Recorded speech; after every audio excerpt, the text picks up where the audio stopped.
아침에 시작을 알리는 글로벌 주식 라이브 월스트리트 모닝 브리핑 9월 22일 목요일 순서 시작하겠습니다. 네, 안녕하세요. 여도은입니다. 네, 안녕하십니까. 장우성입니다. 네, 목요일에 남자로 네. 이번 주부터 명명을 해드리도록 하겠습니다. Thursday man. 예, 그렇습니다. 네.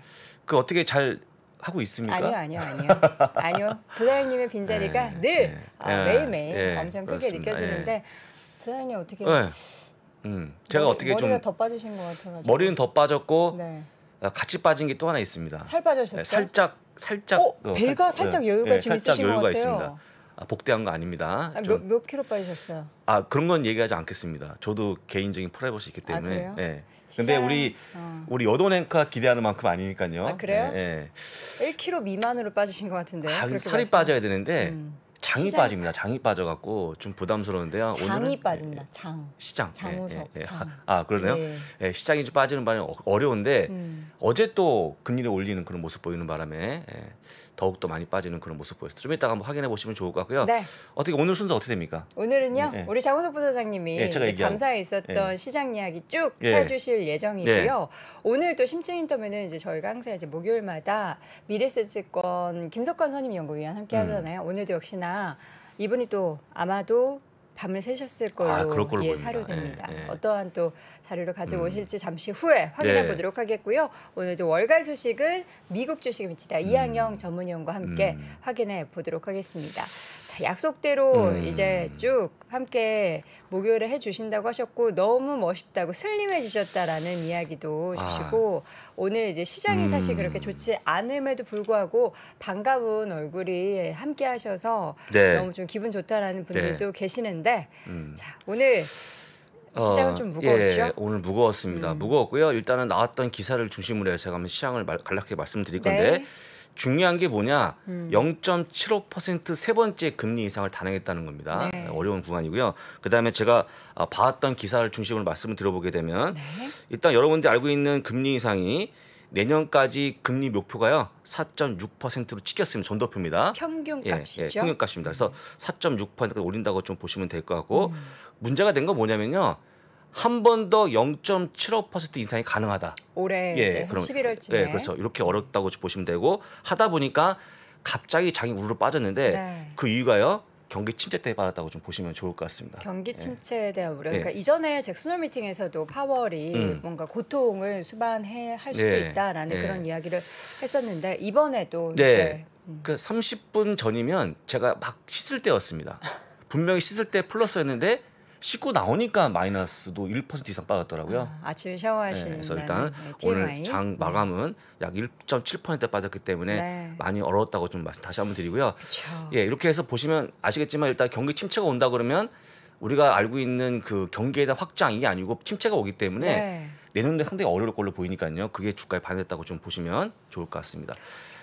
그래서 다 빠졌죠? 전업종? 다 빠졌습니다. 여러 개 업체 전체 빠졌다고 좀 보시면 될 것 같고요. 특히 그 임의소비재, 커뮤니케이션 서비스 업종으로 하락을 주도하는 그런 모습 보이는데 다 빠졌으니까 간단히 보시면 좋을 것 같고요. 매물 좀 보여주세요. 매물 제가 한번 보고 말씀을 드려보도록 하겠습니다. 당황스럽네요.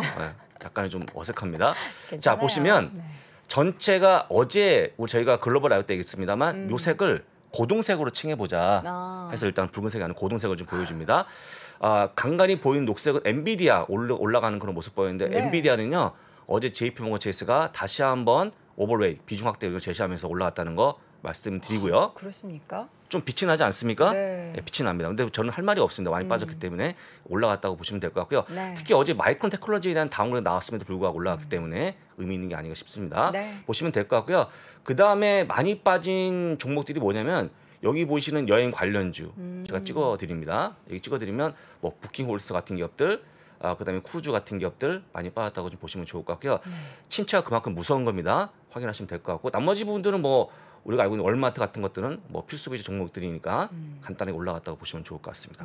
전반적으로 많이 빠졌기 때문에 글쎄요 앞으로 시장 흐름을 여러 가지 예측이 나오고 있는데 제가 볼 때는요 지금 경기 침체 우려는 다 알고 있는 사실 아니겠습니까? 그래서 오늘 밤은 빠졌습니다만 내일부터 조금씩 올라가는 그런 모습이 나올까 싶으니까 여러분들 너무 위험 갖지 마시고 편하게 좀 보시면 좋을 것 같습니다. 네, FOMC가 진행됐었던 여러 차례의 움직임들을 봤을 때 시장이 이제 당일에 좀 빠지면 다음 날 좀 오르거나 그날 오르면 다음 날 또 빠지거나 이런 움직임이 좀 보통 보였었어요. 3일 동안 보게 되면요. 한 절반 이상이 올라왔기 때문에 오늘 밤에는 좀 올라가는 폭이 있지 않을까. 왜냐하면 이제 금리 경로가 정해졌고 그쵸. 우리가 알고 있는 모르는 게 악재가 없습니다. 네, 다 알기 다 때문에 알고 있죠. 조금 더 올라오는 걸 한번 기대해 보겠습니다. 네.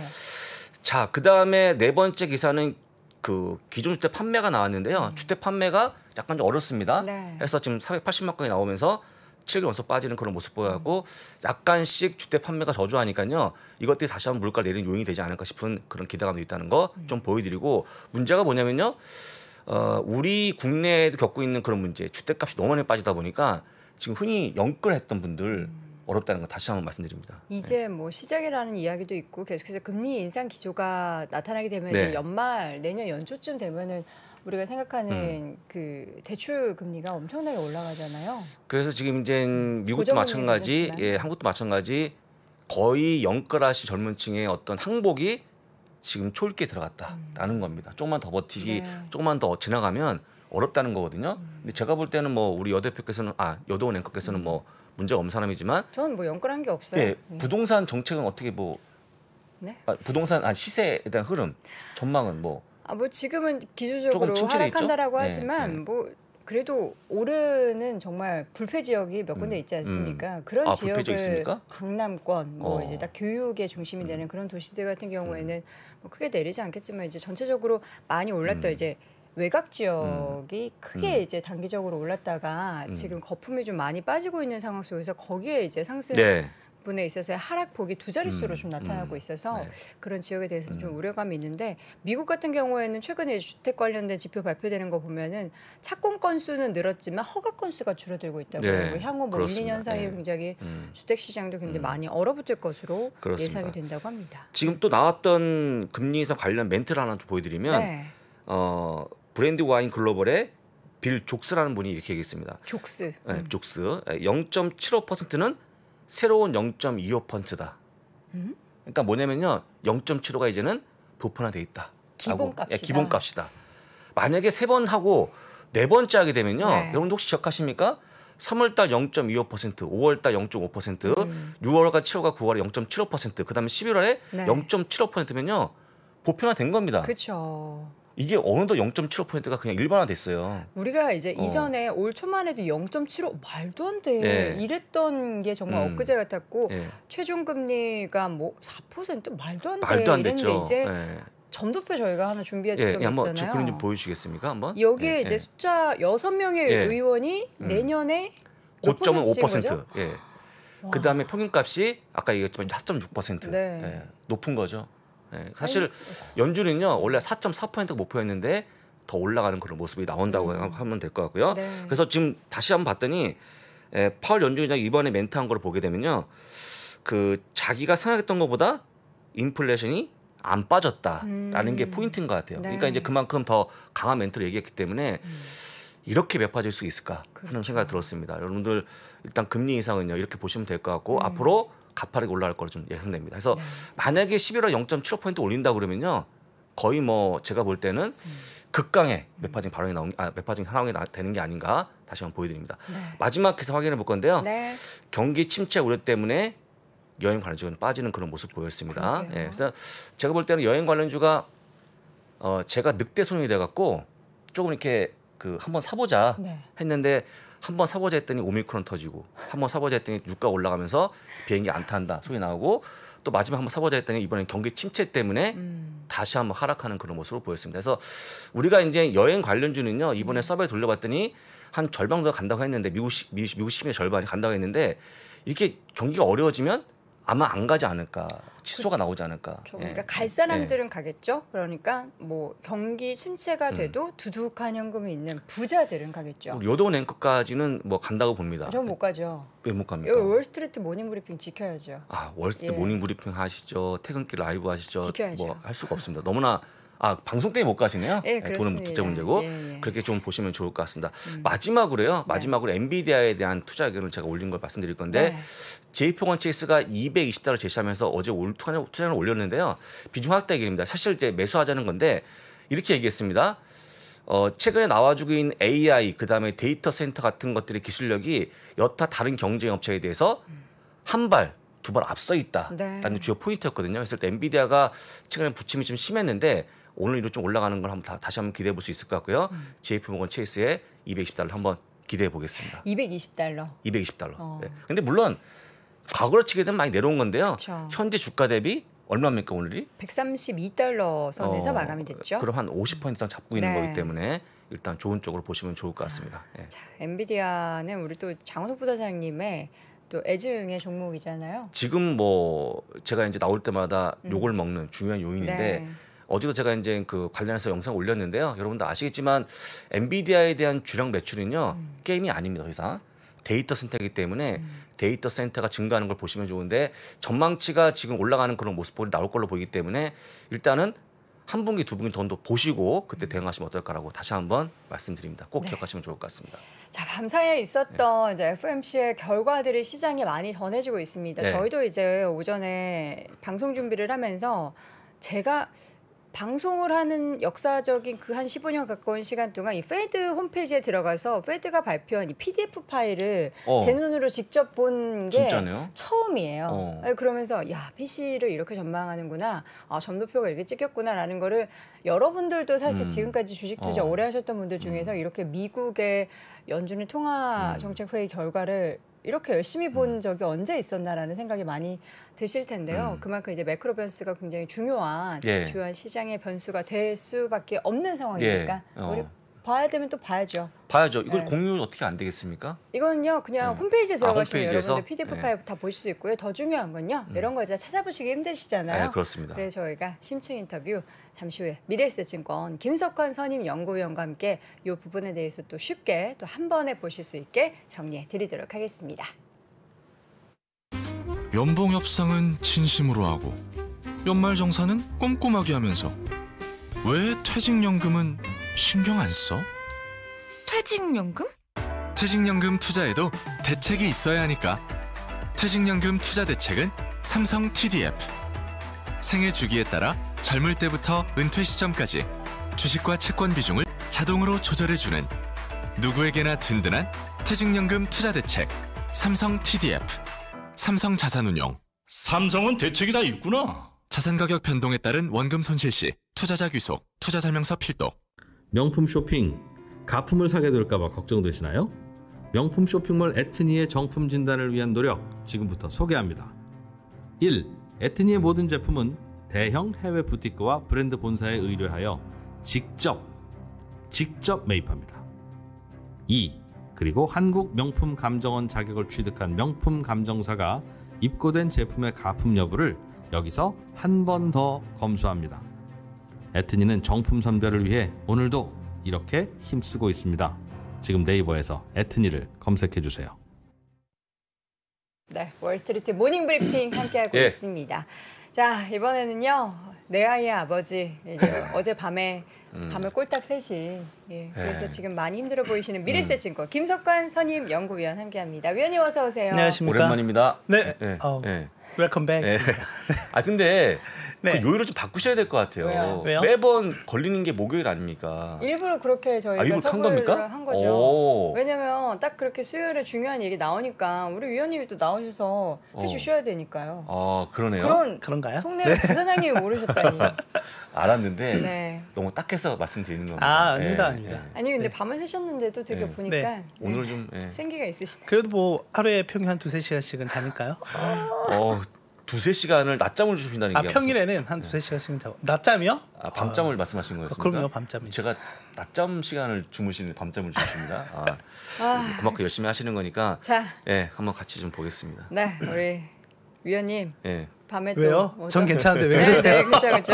난 괜찮아. 자, 파월이 무슨 얘기부터 했는지 이 얘기부터 좀 확인해 볼까요? 일단은 저희가 한번 얻어맞았죠. 지난 8월 잭슨 컨퍼런스에서 한번 얻어맞았기 때문에 간밤에는 그렇게 크게 파월 발언으로 인해서 시장에 미친 영향은 그렇게 크지 않았다라고 좀 보고 있는데요. 다만 이제 인정할 부분은 정확히 좀 인정을 했다라고 좀 보시면 될 것 같습니다.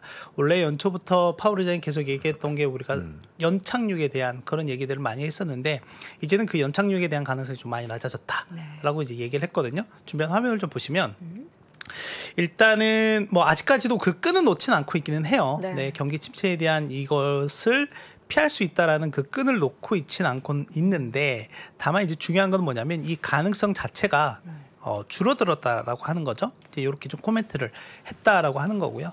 또 하나는 이제 정책과 관련한 그 전반적인 부분들은 일단 뭐 뒤에서도 준비한 화면을 좀 보여드리긴 하겠지만 계속해서 올해 지금 오늘까지 75bp 인상을 했으면 올해 정확하게 300bp 인상을 한 거예요. 300bp. 그러니까 지난 7개월 동안 300bp 인상을 했다라고 그렇죠. 보시면 될 것 같고 제가 언뜻 지나가면서 말씀 좀 드린 적이 있는데 1980년 이후에 연준이 이런 긴축 정책을 펼쳤던 사례가 대략 한 5번 정도가 있었습니다. 그 기간 동안에 평균적으로 올렸던 그 긴축 기간에 올렸던 금리 인상 폭이 대략 한 292bp 그러니까 한 2.92%포인트 정도 되거든요. 그러면 그 평균에 일단은 수렴은 했다라고 보면 될 것 같아요. 그런데 이제 문제는 뭐냐면 지금 이제 올해 남은 2차례의 FOMC 회의가 또 있잖아요. 11월과 12월. 이렇게 또 예정이 되어 있기 때문에 그럼 여기에서 얼마만큼 또 올릴 거냐에 대한 부분들이 있는 거죠. 이제 그런 부분들은 이따가 뒤에서 한번 좀 보시면 될 것 같고 다만 이제 결국에는 이런 우리가 이때까지 했던 이런 정책들이 경제나 인플레이션 둔화에 영향을 좀 미친다라고 하면 그 이제 그런 부분들을 평가를 해서 지난 7월달에 시장이 약간 오해했던 발언 어느 시점에서는 금리 인상 속도를 늦출 거야라고 하는 거. 네, 이거 다시 한번 얘기했습니다. 네, 그래서 실제 그 제가 뒤에서 보여드리면 이제 이게 2시 이후 시점과 그리고 이제 30분 이후에 파월 의장이 발언하잖아요. 그래서 저희가 이제 주요하게 보는 것들이 지수의 움직임이 어땠고 달러 인덱스의 움직임이 어땠고 2년물 국채 금리 그리고 또 하나 여기에는 여러분께서 같이 보셔야 될 게 10년물 국채 금리도 같이 꼭 보셔야 됩니다. 왜냐하면 앞으로 키는 10년물 국채 금리가 될 거라고 저는 생각하거든요. 그렇죠. 그리고 이제 빅스 지수가 어떻게 움직였느냐라고 보면 이게 이제 발표가 되면서 지수가 원래 플러스권이었어요. 이게 뚝 떨어지기 시작을 하고요. 달러가 강세 그리고 국채 금리 상승 이제 장중에 4.1%까지 가거든요. 이런 모습을 좀 보였고 픽스도 이제 장중에 계속 내려오는 모습을 보이다가 30선까지 간만에 또 터치하는 모습을 보이기도 했어요. 네. 그런데 파월 의장이 발언한 이후부터는 그 이후부터는 또 시장이 다시 반등을 합니다. 이렇게 다시 이렇게 또 빠지는 모습들이 나타나게 되죠. 네, 이제 이러다가 이제 장 막판에 매물들이 쏟아지는 결과들이 나오는데 그러면 왜 그렇게 매물들이 쏟아졌느냐라고 했을 때 일단은 전체적으로는 제가 그 9월 FOMC 회의, 그러니까 특히 이제 8월 이후부터 어떤 부분들을 계속 말씀을 좀 드렸냐면, 9월에는 되게 현실적일 것 같다라고, 말씀을 좀 여러 차례 드렸었는데, 일단은 가장 대표적인 게 성장률에 대한 전망치를 대폭 낮춰야 된다라고 하는 거고, 실업률 얼마까지 볼까에 대한 부분도 봐야 된다라고 하는 거였는데, 그 부분들이, 그리고 이제 세 번째가 우리가 생각하는 최종 금리의 레벨이 얼마만큼 될까에 대한 부분들을 좀 말씀을 드렸었던 적이 있는데 보면 정말 그대로 됐어요. 현실적으로 됐다. 일단은 올해 연간 성장률은 기존 6월 달에 1.7에서 0.2로 대폭 낮췄습니다. 그리고 저희가 종종 애틀란타 연은의 GDP 나우 말씀을 좀 드리잖아요. 뒤에 가져왔는데 보시면은 지금 2.6%까지 올라갔던 게 지금 쭉 보면 0.5까지 내려와 있는데 엊그저께 주택 착공이라든지 건축 허가 건수가 발표가 되면서 제가 요 며칠 사이 계속 외부에 있어가지고 이걸 업데이트를 못했는데 여기 수치상으로는 0.3까지 떨어졌습니다. 맞아요. 네, 0.3까지 떨어졌고 그럼 이제 앞으로 나올 것들이 몇 개가 있어요. 지금 이제 이번 달 말에 2분기 이제 다음 주죠. 2분기 경제 성장률 최종 확정치가 발표가 되거든요. 그리고 이제 10월 달까지 보면 여러 몇 개의 지표들이 더 발표가 될 예정이긴 한데 이게 그렇게 녹록치가 않은 상황인 것은 맞다라고 보시면 될 것 같고요. 자, 다시 돌아와서 보면은 그리고 실업률은 생각보다 그렇게 높이지는 않았는데 이제 근데 올해가 중요한 게 아니라 내년을 좀 봐야 될 것 같아요. 내년에 지금 보면은 4.4%까지 높였습니다. 4.4%까지 이제 높였다라고 하는 거는 지금 상당히 뭐 노동시장의 타이트한 모습을 좀 보이고 있긴 하지만은 실업률 증가에 대한 부분도 일단은 고려를 하고 있는 것 같다라고 하는 거고, 제가 이미 잘 알고 계시겠지만 2분기부터 보면 실제 올해 들어서 상당히 많은 기업들이 정리 해고에 대한 또는 고용 축소에 대한 계획들을 발표를 하고 있고, 특히 그런 것들이 2분기, 3분기 들어서부터 계속 좀 빨라지고 있는 속도들이 보이고 있거든요. 그래서 이런 부분도 좀 보시고, 다만 이제 상대적으로 보면 뒤에 좀 왔다 갔다 하더라도 이해를 해주세요. 최근에 보면 이 고용과 관련한 지표들을 좀 보시면 이제 연준이 보는 노동시장 수급과 관련해서는 실직자 1인당 일자리가 지금 몇 개나 있느냐. 내가 만약에 지금 당장 실업자인데 내가 직업을 구하고 싶어요. 그러면 당장 내가 선택할 수 있는 옵션이 몇 개냐라고 보면 2개라고 하는 거죠.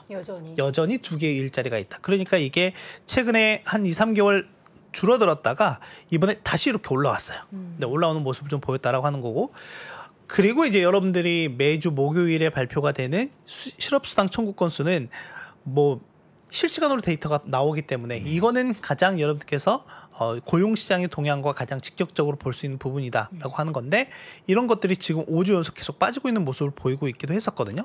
근데 이제 이게 점차적으로 이제 올라올 거라고 하는 거죠. 근데 이게 며칠 전에 뱅크 오브 아메리카에서 이 실업수당 청구 건수가 35만 건까지 올라오면 그때가 이제 매수 타이밍이다, 뭐 이렇게 얘기하긴 했거든요. 근데 이제 그게 뭐 맞다는 아니고, 아무튼 지금 어찌됐건 그 정도 수준까지는 올라갈 수도 있다라는 부분은 열어둬야 돼요. 지금 21만 건까지 내려와 있는 상황인데, 실제 지난 3월부터 7월까지 보면 이게 17, 8만까지까지 빠졌다가 27만 건까지 올라왔다가 지금 이렇게 빠지고 있는 모습을 좀 보이고 있는 상황이기 때문에, 향후에 여러분께서 보실 때는 이게 점진적으로 이렇게 올라올 가능성이 있겠네. 그리고 그러면 그 크리티컬한 레벨이 얼마일까라고 하는 거는 대략 35만에서 40만 정도를 보고 있다 정도를 좀 보시면 될 것 같습니다. 네. 다시 앞으로 좀 돌아와서 뭐 인플레이션은 그래요. 네, 다들 아시는 것처럼 인플레이션은 그렇습니다. 근데 이제 중요한 거는 이거죠. 최종금리 레벨. 그러니까 제가 여기 나와서 말씀드렸던 게, 시장이 얼마만큼의 프라이싱을 하고 있느냐, 가격 반영을 하고 있느냐라고 하는 부분과 말씀을 드렸을 때, 이전에는 3.5와 4를 가지고 다퉜다라고 하면 이제는 4 이상인 거잖아요. 4% 이상인 거잖아요. 그렇죠. 그러면 지금 그러면 그 4% 이상까지는 어느 정도 다 반영이 되어 있습니다. 지금은. 그렇다라고 하면 이제 시장이 앞으로 4.5 또는 5% 레벨까지 볼 수 있느냐에 대한 부분들. 일단은 이제 앞으로 시장은 4.5 레벨에 대해서 어느 정도 계속 반영을 해 나갈 걸로 보여져요. 왜냐하면 장기적으로는 내년까지 보면 연준이 4.6%까지 일단 이렇게 예상을 한 거잖아요. 일단 이 레인지를 보면, 내년 레인지를 보면 4.4에서 4.9거든요. 네. 이게 5를 안 넘긴 게 일단은 다행이라고 좀 생각은 하긴 하는데 왜냐하면 이 5라고 하는 게 또 레벨 자체가 심리적으로 엄청난 허들을 또 주거든요. 네. 네. 그래서 일부 IB에서는 지금 5% 레벨까지 보고 있는 하우스들이 속속 늘어나고 있다라고 좀 보시면 될 것 같고요. 아무튼 일단 내년에도 여전히 좀 높은 수준을 유지할 것으로 예상이 된다라고 좀 보시면 될 것 같고, 그러면 이제 앞으로 지금 시장은 4%는 반영이 됐다라고 생각이 돼요. 충분히 반영이 됐다라고 생각이 되고, 근데 이렇게 됐음에도 불구하고 지수가 아직까지 6월 직전 저점을 트라이하지 않는 거는 그나마 다행이다라고 생각이 되는데, 이제 여기에서 봐야 될 게 아까 말씀드렸던 것처럼 10년물 금리를 보셔야 됩니다. 네, 10년물 금리가 지난주부터 계속 야금야금 올라가면서 이미 6월 그 고점을 올라서는 모습이 나오면서 그렇죠. 좀 시장이 부담을 느꼈거든요. 근데 이게 좀 더 올라가는 모습들이 나오게 될 수밖에 없는 상황인데, 이제 여기에서 시장은 계속 대결 구도가 될 것 같아요. 그러니까 어떤 대결 구도냐면, 이렇게 계속 올라가는 금리 인상에 대한 압력과 또 하나는 이렇게 되면 경기에 대한 불안감들이 커질 수밖에 없다라고 하는 거고요. 이렇게 되면 경기 침체, 지금 보시다시피 뭐 내년에 경제 성장률을 이렇게 높게, 그러니까 올해보다 높게 보고 있는 상황이긴 하지만 연준이 실제로는 내년에 경기 침체가 올 거다라고 하는 시각이 이제는 거의 지배적입니다. 맞아요. 네, 당연한 거의 지배적인 상황이 됐다. 그러면 이게 제가 아주 예전에 이게 이 침체라고 하는 게 미국에서의 경기 침체라고 하는 게 굵고 깊게 올 거냐가 아니면 얕고 짧게 올 거냐에 대한 이제 그런 선택의 문제인 건데 일단은 뭐 미국 내에서는 침체가 오긴 오더라도 뭐 얕고 짧게 올 것 같은 가능성이 높다. 뭐 이렇게 얘기를 하고 있지만 이제 그거는 지켜봐야 되는 거고요. 실제 만약에 이 금리에 대한 레벨이 지금 이제 이 4%에서 향후에 계속해서 반영이 되면서 4.5% 뭐 이렇게 올라가게 돼버리면 실제로 부담은 더 커질 수밖에 없죠. 근데 부담은 더 커질 수밖에 없다라고 하는 거 특히나 주식 시장은 더 힘들 수밖에 없다라고 하는 거거든요. 그러면서 이제 여러분들께서 앞으로 보실 때 어떤 부분을 보셔야 되냐면 일단 이 시장 내에서 10년물 국채 금리 움직임이 어떻게 움직이는지 일단 2년물은 문제가 되지 않아요. 그렇죠. 10년물이 문제인 거고요. 두 번째는 기업 이익을 보셔야 되죠. 왜냐하면 우린 시장에 있으니까. 이익 추정치를 보셔야 되는데 이제 어제자로 업데이트된 내용을 좀 보면 지금 이제 3분기 같은 경우에는 지난 6월 말일자 팩트셋에서 추정한 걸 보면 6월 말일자로 보면 대략 한 10% 정도 기업 이익이 전년 동기 대비 증가할 것으로 예상을 했는데 요게 3%로 떨어졌어요. 3.3%로 뚝 떨어졌거든요. 네. 그러니까 물론 지금 이제 FOMC 회의가 끝났기 때문에 앞으로 2, 3주 후면 바로 이제 3분기 실적 시즌에 들어가게 되는데 네.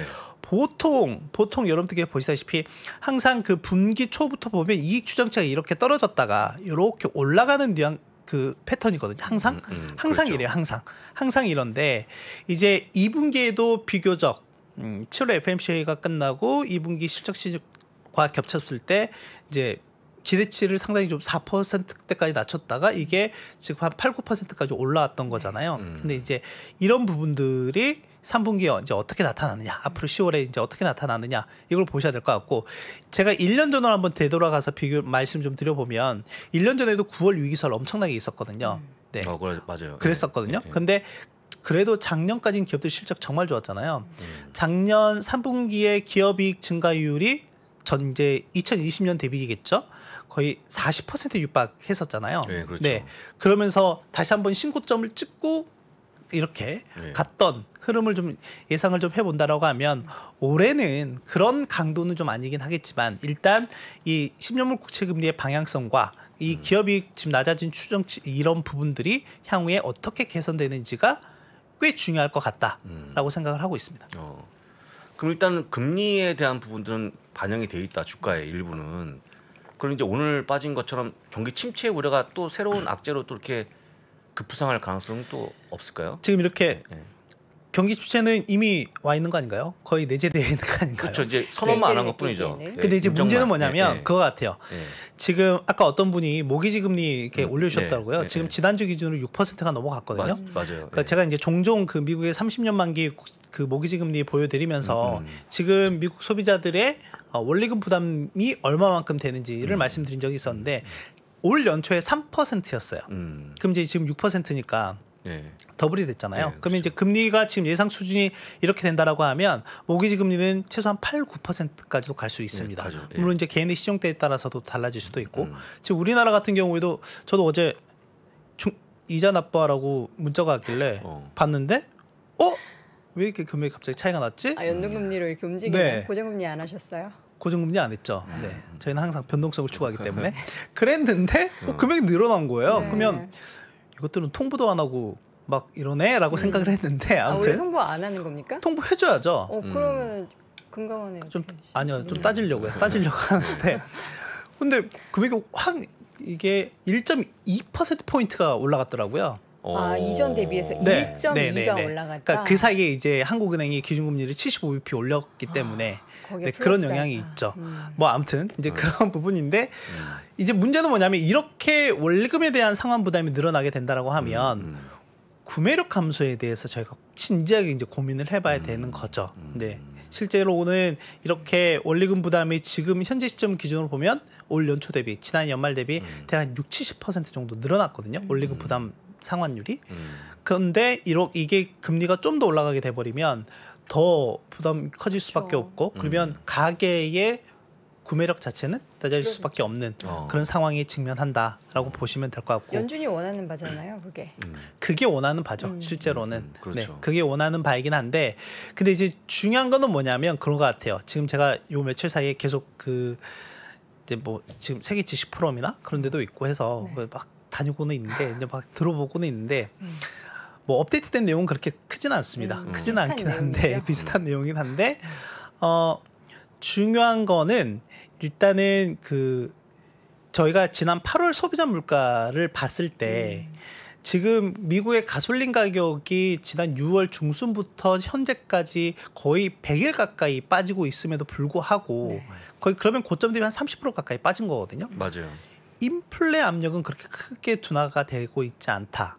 그렇다는 말은 다른 부분에서의 인플레 압력이 맞아요. 커지고 있다라고 하는 그렇죠. 거고 그거의 키팩터가 보통 이제 임대료하고 그렇죠. 임금이거든요. 네, 임금. 결국 이제 그러면서 계속 얘기하는 게 그 기대 심리에 대해서, 그러니까 사람들이 갖고 있는 그 기대 심리에 대해서 엄청나게 중요하다라고 뭐 얘기를 많이 하긴 하더라고요. 물론 파월 의장도 이제 그런 부분들을 강조해서 말씀을 했었고, 그렇기 때문에 그렇게 됐을 때 만약에 그 기대 심리가 꺾이는 부분들이 실질적으로 미국 GDP의 3분의 1을 차지하고 있는 이 소비와 연계되는 그 접점에 있는데 거기까지 이제 소비 둔화까지도 염려에 둬야 되잖아요. 그렇게 된다라고 하면 이제 그런 부분들이 실제로는 이제 앞으로 저희가 좀 걱정해야 될 부분이라고 좀 생각을 하고 있는 상황입니다. 네. 저희가 그 10월 13일 목요일날 발표하는 CPI를 좀 기대를 한번 해볼까요? 하지 말까요, 그냥? 기대요. 네, 기대만. 기대는 그렇게 하지 않는 게 좋을 것 같다. 그렇습니까? 네, 왜냐하면 지금 이제 문제는 에너지 가격 자체가 문제가 되는 것 같지는 않아요. 그 외의 것들. 네, 그 외의 것들이 특히 이제 식품 가격이라든지 뭐 저희가 이제 실제로 소비하는 그런 부분들 그리고 이제 실제로 이용하는 서비스에 관련한 이런 부분들 특히 또 하나는 원래 이 주택 부동산 시장이라고 하는 게 상당히 좀 후행성을 갖고 움직이잖아요. 네, 그렇죠. 근데 지금 최근에 나오고 있는 이제 주택 관련한 지표들이 다소 좀 부진하게 나오고 있는 상황이긴 하지만은 실제 그게 가격에 반영되는 데까지는 상당히 좀 시차가 있다는 거죠. 그렇게 됐을 때 실제 인플레가 아주 급격하게 꺾이는 모습들이 나오는 거는 생각보다 좀 지연이 될 수도 있겠다라고 하는 거죠. 그러니까 저희가 원래는 실제 문제가 되는 거는 저희가 그 뒤에서 보면 이게 그 헤드라인과 그냥 저희가 일반적으로 발표되는 것과 그리고 이제 코어라고 하는 건 에너지와 식품을 제외한 이런 것들인데 실제 그 이번에 CPI 같은 경우도 보면 이게 원래는 이렇게 빠질 줄 알았는데 이게 살짝 덜 빠져서 시장이 좀 충격을 먹었던 거고 여기서 한 방 먹었고요. 이제 두 번째 한 방 먹은 거는 코어도 빠질 줄 알았는데 이게 이렇게 올랐다라고 하는 거죠. 이제 이게 문제인 거죠.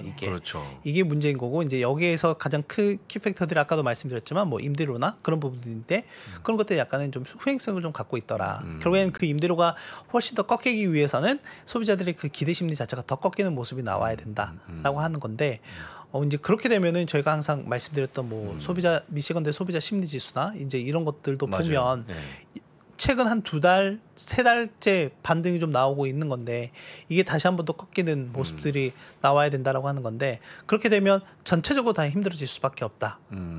뭐 그러면 뭐 해야 돼? 라고 하면 일단 계속해서 달러에 대한 관심은 가져가야 될 것 같습니다. 달러요? 네. 이거 달러 베이스로 주식 자산. 투자나 채권 투자 이런 걸 하시는 것보다는 일단 이 외환 하나만 가지고 있는 것도 나쁘지 않을 것 같다. 그러니까 저도 그걸 하거든요. 팁을 하나 드리면 막 카드사 포인트 이런 거 있잖아요. 모아서 달러로 환전하고 있습니다. 아, 그래요? 네. 그런 방법도 있나요? 있습니다. 저는 보통 항공 마일리지로 바꾸는데. 저도 이제 마일리지는 쓰긴 하는데 그 외딴에 쓰는 포인트들은 모아가지고 달러로 괜히 내 돈 주고 지금 하기면 너무 아까우니까 네, 이왕이면 포인트 같은 거 모아오셔가지고 다른 거 소비하지 마시고 네, 달러로 일단은 바꿔놓자.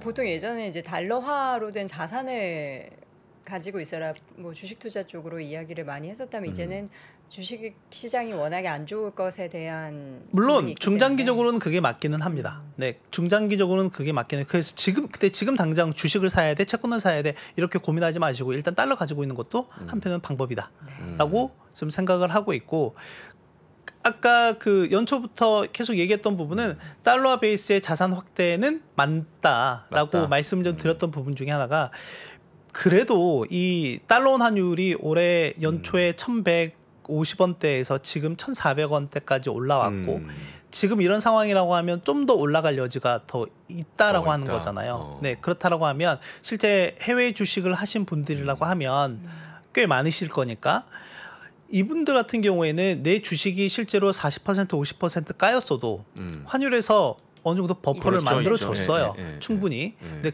이제 여기에서 어느 정도의 그 충격을 좀 완화시켜주는 효과가 좀 있었다라고 하는 거고요. 만약에 여기에서 좀 더 올라간 그 달러 환율이 좀 더 업사이드가 좀 있다라고 하면 일단은 오히려 더 전체적으로 내 수익률 자체는 어느 정도 커버할 수 있는, 네, 어느 정도 방어할 수 있는 여지가 있다라고 하는 거고 그렇다라고 하면 지금 시점에서 좀 더 내가 적극적인 포지션을 확대한다라고 할 때 어떤 부분을 봐야 될까라고 하면 저는 일단은 달러화 자체적으로도 나쁘지 않은 투자 매력이 될 수도 있다라고 생각하고 있습니다. 알겠습니다.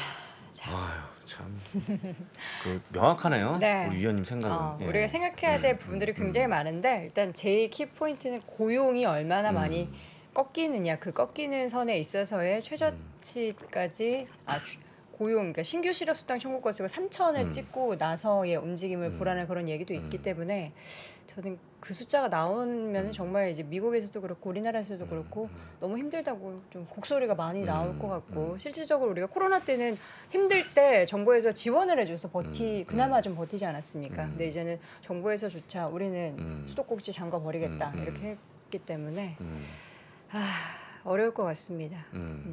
실업수당 청구 건수는 3천이 아니고 30만 이상을 얘기해요. 네, 지표로. 지표로? 네, 숫자로 보면 3,000K? 네. 그렇습니까? 그렇군요. 손이 많이 갑니다. 예. 자, 손도 많이 가고 그러니까 계세요, 계속. 예. 알겠습니다. 알겠습니다. 오늘 미래에셋증권 김석환 선임 연구위원 함께했습니다. 위원님 오늘 고맙습니다. 감사합니다. 지금 뭐 투자할 생각하지 말고 일이나 열심히 해라 이겁니까? 아니죠. 둘 다 해야죠. 왜냐하면 투자라는 것이 상황이 좋을 때만 투자로 해서 수익을 낼 수 있는 게 아니에요. 절대적인 가치가 증가하고 있을 때는 투자하기가 훨씬 더 좋은 상황이에요. 햇빛이 되게 좋은 봄날에 축구를 하는 게 시장이 좋을 때 투자를 하는 것이고요. 장마철에 투자를 하는 게 지금 같은 상황인데 절대 가치와 상대 가치가 다 기회가 있습니다. 절대적으로도 시장 전체가 다 올라가고 상대적으로 뭔가 더 좋은 부분들도 더 많이 부각이 돼요. 그러니까 더 많이 올라가는 거죠. 근데 지금 같은 경우에는 절대 가치는 좋지 않은데 모든 자산들 간에 상대 가치들이 계속 있습니다. 어떤 게 10% 빠지고 어떤 게 5% 하락하면 10% 빠지는 걸 해치를 하고 5% 하락할 걸 가지고 있으면 5% 수익을 만들 수 있어요. 이 투자를 하지 않고 다른 데서 5%의 수익을 만들 수 있는 것들이 굉장히 없고 어렵죠. 전부 다. 근데 세상에 항상 쉽지 않아요. 월스트리트 모닝 브리핑 한국투자신탁운용과 함께합니다.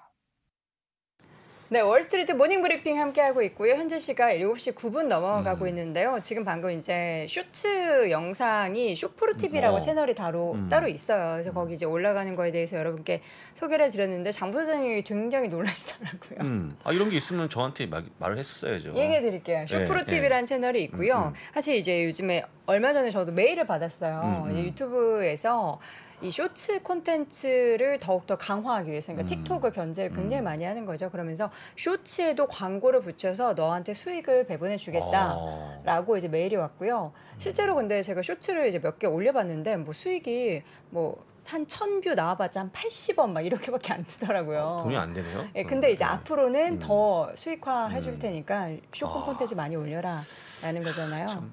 그런 쇼츠에 도전한 분이 또 계십니다. 누구요? 실패했습니다. 오늘 나오실 분이 바로 그분입니다. 자, 실패기 함께 들어보도록 하겠습니다. 미국 주식에 미치다 이양영 전문위원 함께합니다. 위원님 어서 오세요. 네, 안녕하세요. 이양영입니다. 아니 아주 실패했다고 보기에 이르지 않나요? 아니 이 친구들 젊은 친구들이 아직 정치를 못 차려갖고요.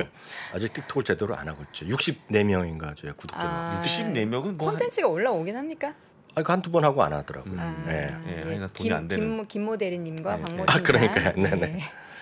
열심히 일하라라고 또 이야기를 해주시네요. 네. 자, 이제 어제 밤사이에 있었던 일들이 너무 많은데 주요 포인트를 또 우리 위원님께서 정리해 주셔야죠. 네. 크게 보면 뭐 하나지만 네. 하나 갖고 얘기하기는 약간 그러니까 하나 더 얘기 말씀드리면 결국은 정말 전쟁이 언제 끝날지 모르고 실제로 보면 러시아가 약간 밀리고 있는 느낌이 분명히 있었단 말이에요. 네. 최근에요. 네, 그렇죠. 그렇지만 이제 푸틴 대통령이 계속 한다 하고 또 안 하다 어저께 또 적극적으로 얘기를 했잖아요. 그래서 쉽게 얘기하면 그동안은 전쟁을 안 했나 싶은 용어입니다. 전체 뭐 전국 동원령을 내린다는데 네. 지금까지는 어떻게 했는지 모르겠어요. 그래갖고 사람이 없어갖고 제가 해외 뉴스를 봤는데 교도소 있죠. 교도에서도 용병을 뽑는 이제 네. 영상을 좀 봤어요. 교도소에서 좀 약간 험악한 범죄 저지른 사람들을 너네 군대 거기 교도소에 있지 말고 나가. 예전에 이제 저는 영화나 미드를 워낙 보니까 그런 교도소에서 진짜 특수요원을 이제 뽑아갖고 훈련시키는 거 봤거든요. 신분 세탁해주고. 맞죠. 네, 그런 거 많이 봤는데요. 어저께인가 그저께 CNN에서 봤어요. 그랬더니 어떤 교도에서 용병을 한다는데 전 이해가 안 돼요. 하여튼 전쟁에 대한 확전이 우렸고요. 거기다가 이제 핵 사용에 대한 경고. 엊그저께인가요? 우크라이나의 핵 발전소죠. 원자력 발전소 근처에다 미사일 쏴버렸잖아요. 하여튼 이해가 안 되는 사람들인데 여튼 그런 것들에 대한 우려감이 있죠. 그리고 올겨울에 너희들 한번 추위를 당해봐라 이런 얘기를 좀 내부적으로 했다는 얘기입니다. 그래서 정말 어떻게 바뀔지 모르죠. 그거가 있었죠. 다만 그보다 더 큰 거는 여기 화면에 보이다시피 이게 오늘 하루에 물론 하루 종일 보신 분도 계실 것 같아요. 하루 안 주무시고 앞서 코너 시작하다 보니까 김석환 의원이 정말 생으로 안 자고 보셨는지 모르겠지만 이걸 다 겪었다는 거 아닙니까 지금 이게 확 내려갔다. 근데 요거까지 내려간 건 상관없어요. 매번 그랬어요 올해. 그럼 발표될 때는 금리 인상 발표에서 내려갔다가 멘트가 나면서 올라갔었는데 이번에 멘트가 끝날 시점에서 오히려 더 떨어지는 그런 모습을 보여줬습니다. 이게 오늘 하루의 3대 지수의 움직임입니다. 오늘 지수나 어떤 움직임에 대해서 제가 드릴 수 있는 말씀은 몇 가지로 정리를 해왔지만 결국 핵사인 이런 것도 있지만 결국 금년 말까지요. 125bp의 추가 인상 가능성을 얘기한 것이 좀 가장 컸다라고 보고 있어요. 지금 2번 남았잖아요. 2번 남았으니까 3번을 연속했는데요. 한 번 더 연속을 할 수 있겠고요. 다만 CME 페드워치를 툴 보면 지금은 이번 11월에 수치가 아주 높지는 않아요. 그래서 12월일 가능성이 있다고 얘기하는데 그거는 왜냐하면 그 11월에 이번에 그 연준 FOMC 열리고 나서 바로 일주일 뒤에 뭐 있냐면 중간 선거가 있어요. 그래서 뭐 그거 12월에 하지 않겠냐는 얘기를 하고 있지만 죄송합니다. 어찌됐건 125bp의 추가 인상 가능성을 강력히 시사했다는 거죠. 그러다 보니 결국 3대 지수가 등락한 끝에 결국 하락은 마감했다는 것이 핵심이 되겠고요. 그게 이겁니다. 이건 2015년 이후에 금리의 변동 기가 했을 경우인데 여기서 금리 인상이나 인하가 없었던 건 제외하고요. 움직임이 있었던 경우만 이렇게 나온 겁니다. 꾸준히 올릴 때는 25bp 올렸던 건 상례였죠. 내리면 25bp 내리는 거였는데요. 지난 이제 팬데믹 때 급격하게 100bp를 내렸고요. 그 다음에는 올해 들어서 처음에는 25bp, 그 다음에 50bp. 작년부터 제레미 시걸 같은 경우는 작년부터 올려야 된다는데 안 올렸던 것이 되겠고요. 어찌됐건 지금 75bp를 스트레이트 3번. 그래서 오늘 발표를 보면 다음에 한 번 더 75bp를 하고 50bp 할지 아니면 50bp하고 75bp를 할지 모르겠지만 125bp의 인상 가능성이 상당히 커져 있다라고 보셔야 되겠습니다. 그러다 보니 오늘 실제로 이 금리 이건 실세 금리입니다. 그러니까 실세 금리 무브먼트인데요. 이거 자체도 크게 움직였죠. 가장 큰 거는 이자율이 오늘 4.1까지 넘어섰습니다. 10년물은 3.6을 넘어서기도 했었고요. 결국 10년물은 소폭 하락, 2년물은 소폭 상승한 채 마감됐습니다. 여기 점도표인데요. 가장 중요한 건 이제 우리가 점도표만 이해를 하면 끝납니다. 어떤 변화가 있었냐는 건데 요 왼쪽은 제가 작게 해놨는데 6월 달입니다. 6월 달에 요 정도였는데요. 9월 달에 오늘 발표된 게 점도표거든요. 초록색이 이제 미디안, 더 쉽게 그냥 평균이라고 생각하시면 되겠습니다. 얼마가 올라갔냐면 요 쉽게 얘기해서 금년 말 그리고 내년 말까지의 목표가 100bp 정도 올랐다고 보시면 돼요. 그래서 그게 올라간 거가 지금 이겁니다. 한 3.67 정도였는데 지금은 4.378 정확히 때리면 그래서 얼추 4.4라고 보시면 되겠고요. 이때 보면 이제 더 올라가는 거죠. 4.6이고 4.6. 이게 보면 잘 보세요. 여기 한 명, 두 명, 19명이거든요. 19명 중에 한 명을 빼자고요. 그 한 명이 누굴까요? 뭐 이메일을 한번 해보셔야 되죠. 이건 모르겠고 중요한 건 요 3명이 요 3분의 1이요. 6명씩이 거의 똑같이 했다는 겁니다. 보면 나머지 3분의 1은 내년에 5%도 찍을 수 있다는 얘기를 했다는 거예요. 그게 이제 핵심입니다. 그래서 물론 이게 갈지 안 갈지 모르지만 이게 중간값만 보면 딱 요 정도잖아요. 그리고 이제 그나마 한 2번 정도 내리는 거로 보이고 있습니다. 그래서 최악의 경우에는 제가 어저께 최악의 경우 말씀드렸던 것은 이렇게까지 올라갈 줄 몰랐고요. 최악의 경우에는 2023년과 2024년이 같으면 이제 최악이라고 봤는데 오늘 그건 아니었지만 올해 거부터 올리고 내년으로 100bp씩 올린 거는 상당히 심하게 올렸다는 거죠. 그게 오늘 가장 큰 요인이 되겠고요. 그래서 이걸 보시면 더 이해가 되실 것 같습니다. 얼마만큼 많은 변화하는데요. 이건 이제 정책 금리가 기대치입니다. 이걸 뭐로 하냐면 이건 수학을 뽑는 겁니다. 옵션 가격으로 해갖고 그 CME 같은 데서 뽑는 가격인데요. 1개월 전입니다. 제랄에게 1개월 전에는 정책 금리가 이 정도 될 거라고 예측했던 거예요. 요 정도. 딱 일주일 전입니다. 요 2번째가요. 아래서 2번째. 그리고 그 미국 시간 아직 수요일이잖아요. 화요일 날 하루 전에 요겠고요. 요거는 수요일 아침입니다. 수요일 아침. 그리고 요거는 제일 위가 요런 닷컴 그 점도표가 나온 이후에 올라간 거죠. 그래서 그만큼 점도표의 발표 그리고 시간이 임박할수록 내년도에 대한 정책금리, 후년의 정책금리의 기대치가 계속 올라갔다. 이거는 키워드가 되겠고 바로 올라간 만큼이 주가에 떨어뜨리는 요인이었다라고 아주 쉽게 여러분 이해하시면 되겠고요. 네. 주요 포인트 네 가지로 뭐 더 있겠지만 왜 4개를 하냐면 솔직히 말씀드리면 제가 알아들은 정도 수준이라고 이해하시면 되죠. 아니 또 이제 쿨하게 말씀드립니다. 더 복잡한 얘기 뭐 제가 경제학자도 아니고 잘 모르죠. 그렇지만 제가 아는 한만 말씀드리겠습니다. 오늘 또 하나 이제 포인트를 잡으면 오늘의 그런 발표를 보고 리세션의 진입 가능성을 강력히 시사했다라고 해석은 할 수 있어요. 질문은 이런 게 났습니다. 그래서 리세션 가능성이 어떠냐 하고 물어본 게 아마 워싱턴 포스트 여성 기자가 질문한 거로 제가 봤거든요. 오늘 특이하게 예전에 안 그랬는데 이번에 질문을 하고 나서 추가 질문해서 2번 뭐 질문하는 거를 계속 받아주더라고요. 예전에는 대부분 한 번 하고 뭐 웬만한 사람이 2번 할 수 있었는데 오늘 2번을 꽤 많이 했는데 리세션 진입 가능성 그래서 리세션이 어느 정도 되냐 얘기했어요. 워싱턴 포스트의 기자가 물어봤는데 이게 대답을 통해서 앞으로 여도원 앵커도 마찬가지 그리고 장원석 부사장님도 밤에 진행하시잖아요. 출연자한테 리세션 가능성이 어떻게 될 거라 물어보는 건 불법이 됐습니다. 그쵸. 왜냐하면 본인도 nobody knows라는 표현을 썼어요. 아무도 알 수 없다. 파월 의장님도 리세션 진입 가능성은 모른다. 얘기는 안 했어요. 다만 역으로 우리가 돌려서 해석할 수 있는 거죠. 연착륙 가능성이 상당히 악하다. 그렇죠. 네, 그 얘기를 분명히 했고요. 또 하나 이제 아까 김석환 의원도 유가 얘기를 하던데 상품 가격을 피크 친 것으로 판단한다는 얘기를 했어요. 상품 가격. 그러니까 유가나 이런 거가 되겠죠. 에너지 가격이 되겠지만 그렇지만 전체 인플레이션이 여전히 매우 높은 수준이고 이거는 3개월째 하락했지만 너무 하락 속도가 너무 뜨겁니다. 너무란 표현을 상당히 강조했거든요. 그러니까 너무 천천히 내려오고 있다는 얘기죠. 이번에 꺾인 폭이 이제 마음에 안 드셨던 거죠. 그런 거죠.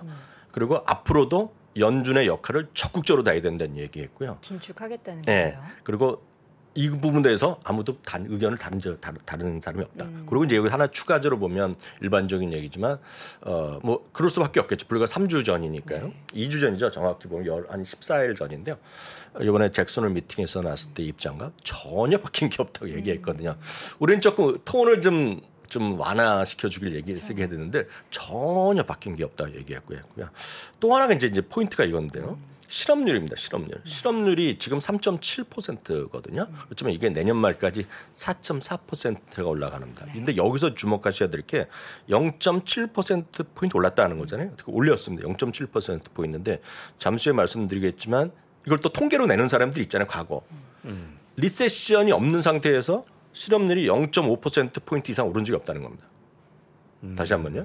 리세션이 오지 않은 상태에서 실업률이 0.5%포인트 올라간 적이 없다는 겁니다. 그것은 뭐냐면 이걸 갖고 해석을 하는 통계를 보는 사람들은 오늘 리세션 진입 가능성은 우리가 알 수 없다는 얘기했지만 연착륙 가능성은 좀 더 약해지고 있다. 희미해지고 있다. 뭐 좀 약해지고 있다. 그러면 결국은 소프트 랜딩이 좀 쉽지 않으면 결국 이분의 표현은 말은 모른다고 얘기했지. 아무도 모른다고 얘기했지만 리세션의 진입 가능성을 상당히 견고한 거다. 말을 돌려가긴 한 거죠. 리세션에 너희들 올기니까 너희들 조심해야 돼. 딱 얘기한 거죠. 그리고 말로는 실제로 보면 우리의 역할을 다 해갖고 하겠지만 결국은 리세션이 오더라도 리세션이 제일 그 말은 정확히 안 했지만 월계 사람들은 많이 했던 거죠. 리세션이 오더라도 인플레이션을 잡아야겠다는 강력한 의지를 제시하긴 한 거기 때문에 오늘은 말로는 겉으로 보면 상당히 좀 완화된 얘기겠지만 실제로 내용은 상당히 강경한 편이 났다. 그 연준 그 파월 의장이 작년에 이제 인플레이션은 일시적이다라는 발언을 잘못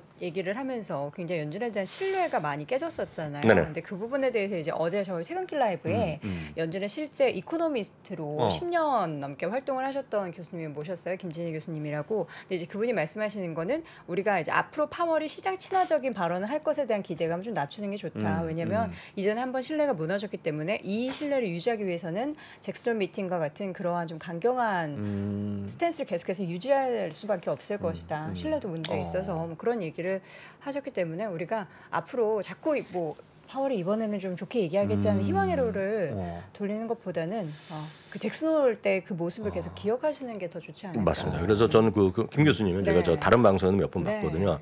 일단 그런 거 있지 않습니까? 내가 경험해본 분들 말은 들어줘야 돼요. 그렇죠. 네, 그분이 정확히 예전부터 객관적으로 많이 말씀하시는데요. 어떤 그렇게 좀 이해하셔야 되겠고요. 어저께 안 보신 분이 다시 한 번이라도 그 영상 보시면 좋을 것 같습니다. 그리고 이제 미국 달러는 그 영향을 받아서 20년 만에 최고치 2002년 6월이니까 딱 월드컵 때입니다. 우리는 월드컵 때 이후로 지금 미국 달러가 최고치를 갖고 지금 보니까 물론 거래가 활발한 건 아니지만 우리나라 원 달러 환율이 오늘 1,395원, 7원 뭐 이렇게 가더라고요. 어제 7원 한번 찍었거든요. 오늘 밤에도 97원, 뭐 50점 이렇게 가더라고요. 하여튼 이런 것들이 시장에 영향을 미칠 수밖에 없다. 물론 다만 이런 얘기를 했어요. 내가 FOMC 의장이지만 다른 나라들의 지금 글로벌 경제성을 자기 주시하고 있다, 유의하고 있다는 표현을 했지만 결국 자국 우선주의를 하는 거기 때문에 전 세계 어느 나라나 마찬가지. 뭐 그 정도. 신경 안 쓴다 그러더라고요. 연준이. 맞아요. 예, 신경 안 쓴다. 신경 안 쓰시더라도 이제 표현은 영어로 보면 aware란 말을 썼어요. 잘 유의하고 있다. 이 정도 표현했다라고 이해하셔야 되겠고요. 월가의 시각이 중요하잖아요. 앞서 이제 그런 김 교수님 같은 경우도 보셔야 되겠지만 실제 지금 월가에서 지금 이 부분에 대해서 그 이후에 어떻게 평가했는지만 네 분의 시각을 제가 정리해 드릴 테니까 이걸 갖고 여러분들 판단하시면 될 것 같습니다. 물론 제가 오늘 얘기한 것도 여기에 있어서 이미 반영한 것도 있는데요. 파이퍼 샌들러입니다. 연준에서 실업률 상승을 전망을 강조한 것이 바로 무슨 얘기다? 돌려서 보면 리세션이 온다라는 것을 경고했다는 얘기죠. 그러니까 실업률이 높더라도 너희들 미안하지만 우리가 할 일은 지금 이거를 가야 돼. 이 얘기를 했다는 거죠. 어려워질 테니까 너희들 대비해라. 이런 얘기를 했다라고 얘기한 거죠. 그리고 파이퍼 샌들러가 통계를 냈는데 리세션 없이 0.5%포인트 이상 실업률이 상승한 적은 없다 얘기를 하는 거죠. 물론 과거에 없었다고 해서 이번에는 뭐 지나갈 수도 있죠. 그렇지만 그렇죠. 이런 통계를 얘기했을 뿐이라고 보셔야 되겠고요.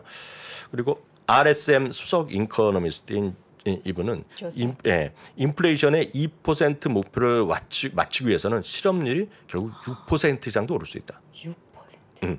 네. 왜냐하면 지금의 실업률도 인플레이션 목표치도 아까 보면 내년 후년 돼도 될까 말까 수준이거든요. 그렇죠. 그러니까 계속해서 적극적인 얘기 되게. 요걸 갖고 역으로 보면 주식은 제가 별로 오늘 얘기를 안 했지만 주식으로 보면 여러분 포트폴리오에서 보면 1, 2, 3, 4번으로 갈수록 어렵다는 얘기입니다. 지금요.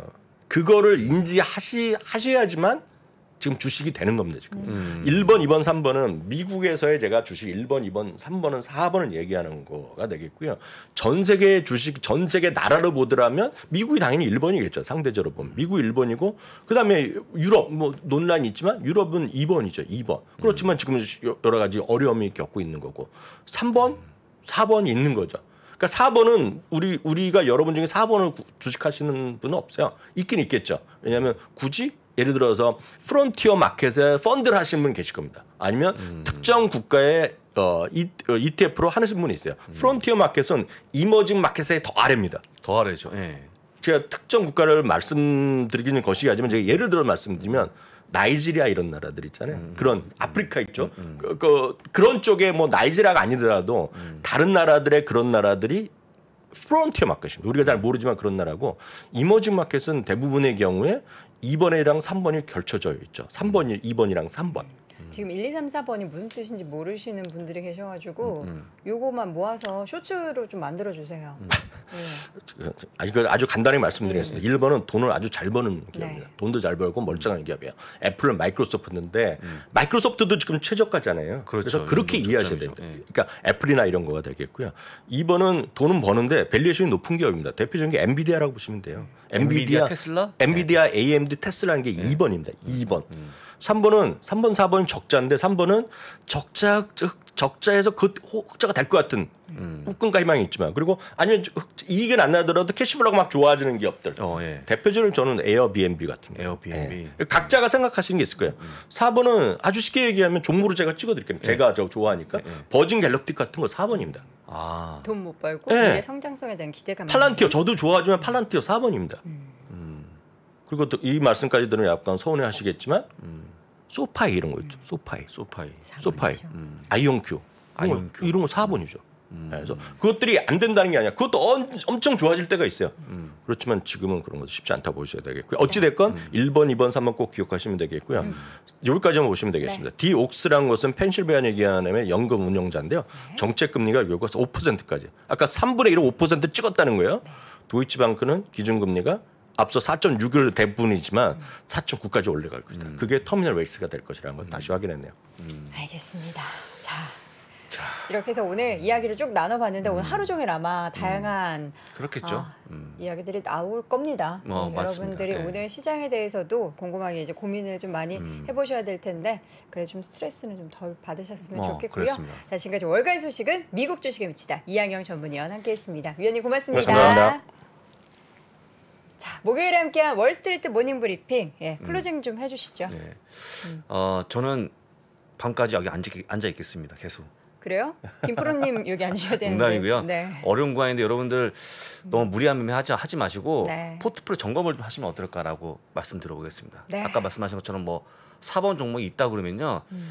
1번 종목을 더 사갖고 약간 희석시키면 어떨까. 그런 것도 보시면 좋을 것 같으네요. 열심히 저는 일을 하도록 하겠습니다. 지금은 금융소득을 기대하기보다는 노동소득을 더 높이는 게 좋을 것 같아서 저는 오늘 저녁에 또 우리 부사장님도 글로벌 라이브 밤에 함께 하도록 하겠고요. 아침 시간에는 매주 목요일에 장우석 부사장님과 함께 하도록 하겠습니다. 잠시 후 이어지는 오늘 아침 라이브 함께 해주시고요. 저희는 내일 오전 6시 30분에 돌아오겠습니다. 여러분 고맙습니다.